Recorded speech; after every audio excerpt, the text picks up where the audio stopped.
नमस्कार साथियों, स्वागत है आपका the history volt with Sandeep में। साथियों, लास्ट वीडियो में हमने राजस्थान हिस्ट्री के एक अहम टॉपिक राजपूतों की उत्पत्ति के बारे में जाना था और हमने जाना था कि राजपूतों की उत्पत्ति को लेके अलग अलग विद्वानों के अलग अलग मत हैं। तो उसी सिलसिले में उसी क्रम में आगे बढ़ते हुए आज हम अजमेर के चौहान वंश की चर्चा करने वाले हैं। तो सबसे पहले हमें ये देखना है कि भाई अजमेर के चौहानों की उत्पत्ति कैसे हुई। तो अजमेर के चौहानों की उत्पत्ति को लेके भी अलग अलग विद्वानों के अलग अलग मत हैं।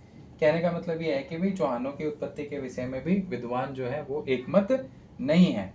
तो कुछ विद्वानों के मत यहाँ पे लिखे गए हैं। ठीक है, तो हम लोग देखेंगे कि भाई कुछ विद्वान ऐसे हैं जिन्होंने कहा कि भाई अजमेर के जो चौहान है उनकी उत्पत्ति अग्निकुंड से होती है।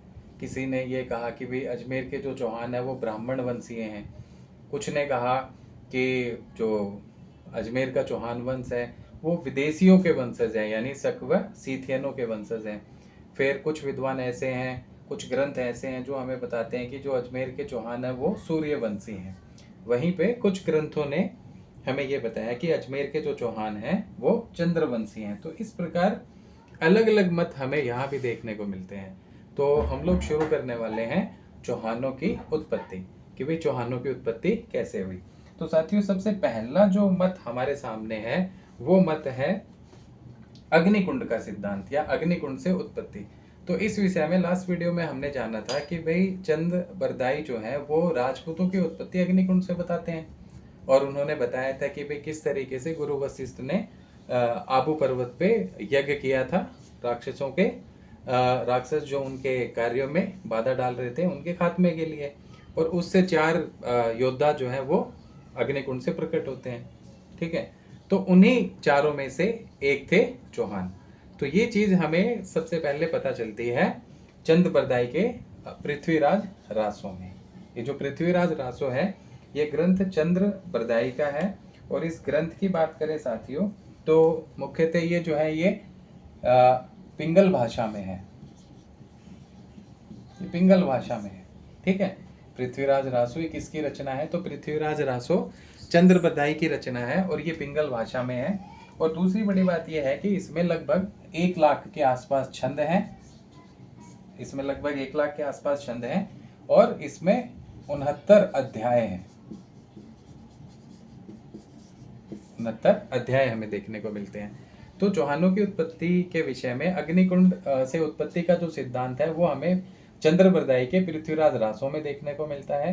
पृथ्वीराज रासों के बारे में थोड़ी जानकारी और देखें तो ये पिंगल भाषा में है और इसमें लगभग 1 लाख छंद हैं और 69 अध्याय हैं। यही बात हमें मनोत नैन्सी के ख्यात में भी देखने को मिलती है। उनका भी यही कहना था कि भाई चौहानों की उत्पत्ति अग्निकुंड से हुई है। इसी के साथ सूर्यमल मिशन, उनका भी यही मानना था कि चौहानों की उत्पत्ति अग्निकुंड से हुई थी। सूर्यमल मिशन की अगर बात करें साथियों तो इनका जन्म होता है 1815 ईस्वी में। ठीक है, 1815 ईस्वी में बूंदी में इनका जन्म होता है। 1815 में बूंदी में इनका जन्म होता है और इनकी कई सारी अहम रचनाएं हैं। उसमें से अगर हम देखें तो एक है राम रंजाट, वीर सतसई। ठीक है, इसके अलावा वंश भास्कर, सती रासो, वंश भास्कर,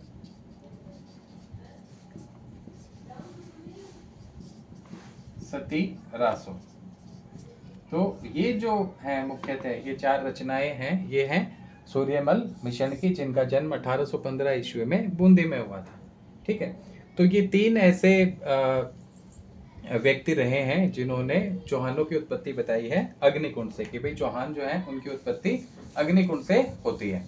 इसके अलावा अगला जो तर्क है वो तर्क हमें ये बताता है कि चौहान जो थे वो ब्राह्मण वंशीय थे, यानी जो ब्राह्मण हैं, ब्राह्मणों की नागर जाति से राजपूतों की उत्पत्ति हुई थी। ये हमने लास्ट वीडियो में पढ़ा था और ये बात हमने बिचौलिया शिलालेख में भी पढ़ी थी जिसमें बताया गया था।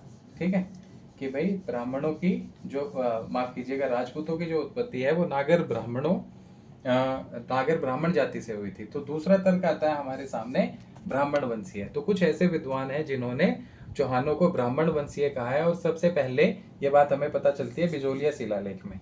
ठीक है, बिजोलिया शिलालेख राजपूतों के बारे में भी कहता है कि जो राजपूतों की उत्पत्ति है वो नागर ब्राह्मण वंशीय, नागर ब्राह्मण जाति से होती है।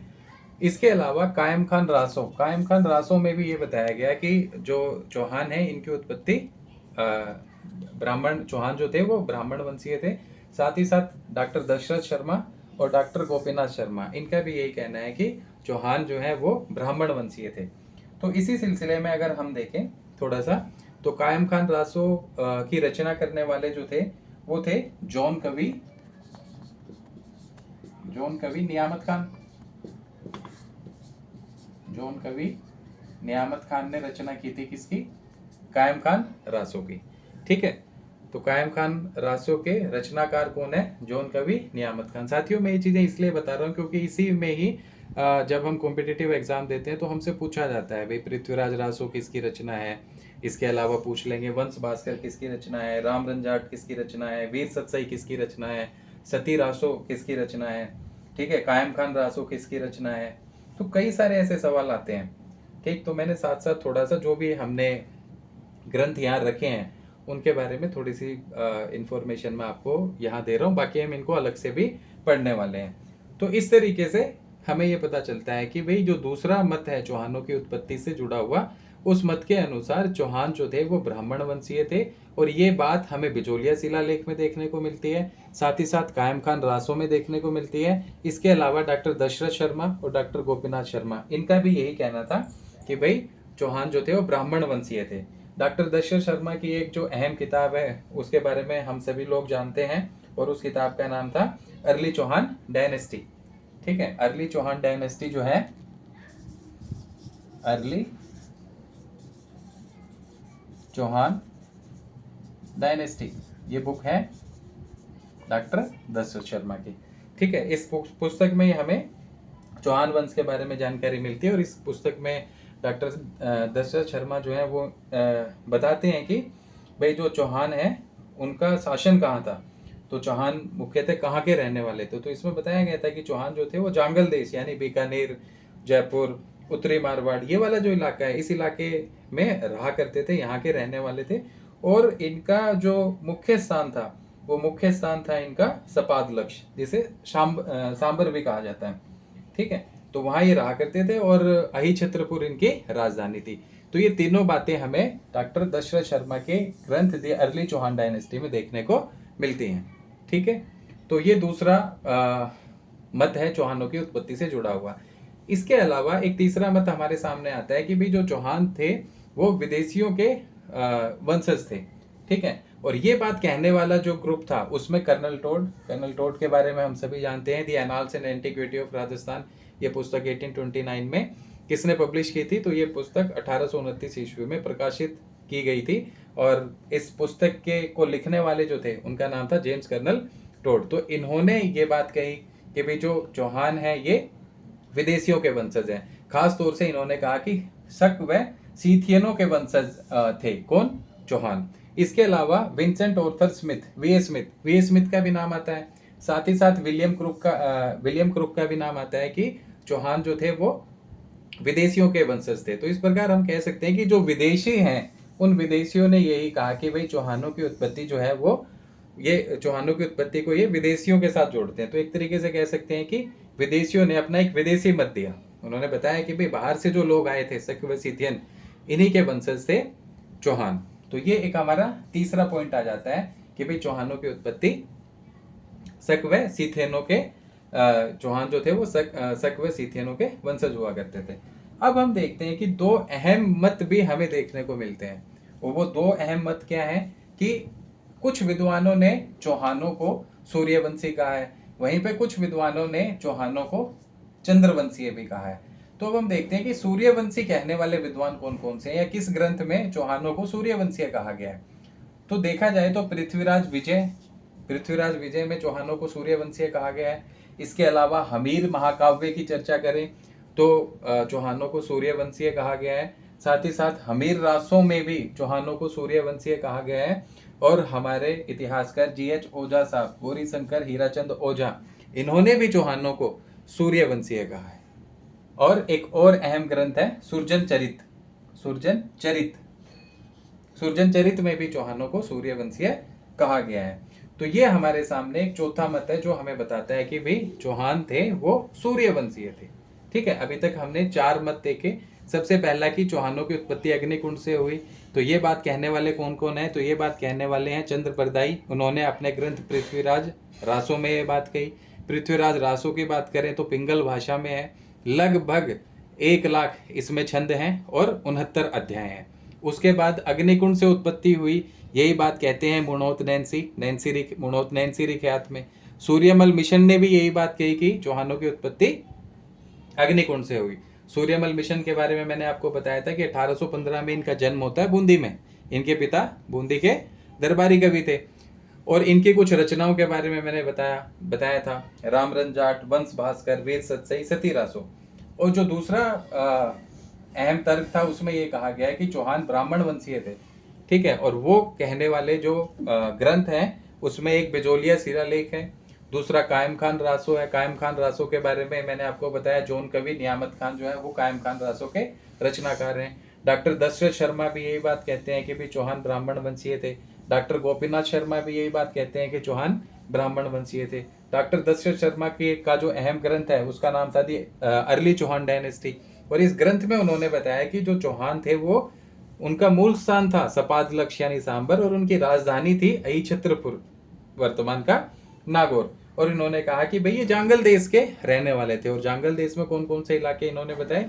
तो इन्होंने कहा कि बीकानेर, जयपुर और उत्तरी मारवाड़ का जो के आसपास का जो इलाका है वो। फिर हमने कहा कि कुछ विदेशी हैं जिनका ये कहना है कि चौहान जो थे वो विदेशियों के वंशज थे, खास तौर से विदेशियों में शक व सीथियनों के वंशज। तो ये बात कहने वाले जो भी विद्वान थे उनमें कर्नल टोड, जिनकी अहम रचना है annals and antiquity, Vincent Arthur Smith, जिन्हें हम वी.ए. स्मिथ के नाम से भी जानते हैं, और विलियम क्रुक। तो इन तीनों विद्वानों का ये कहना है कि चौहानों की उत्पत्ति कहाँ से हुई? तो ये कहते हैं कि चौहान जो थे वो शक व सीथियनों के वंशज थे। अब हमने देखा कि भाई कुछ विद्वान इनको सूर्यवंशी भी कहते हैं। तो सूर्यवंशी कहने वाले विद्वान या ग्रंथ कौन कौन से हैं? तो GH ओझा साहब ने कहा कि भाई चौहान जो थे वो सूर्यवंशीय थे। GH ओझा साहब जो थे वो प्राचीन लिपियों के जानकार थे और भारतीय प्राचीन लिपिमाला इनका ग्रंथ भी था। भारतीय प्राचीन लिपिमाला, ये ग्रंथ की रचना करने वाले GH ओझा साहब थे। और उन्होंने अपने दौर में कई सारी रियासतों का इतिहास लिख के उनके इतिहास को समृद्ध बनाया था। सुरजन चरित में बताया गया कि चौहान सूर्यवंशीय थे। सुरजन चरित्र की बात करें तो चंद्रशेखर साहब की रचना है सुरजन चरित्र। हमीर महाकाव्य और हमीर रासों में भी एक बात कही गई कि चौहान सूर्यवंशी हैं। हमीर महाकाव्य की बात करें तो हम लोग जानते हैं कि भाई नैनचंद्र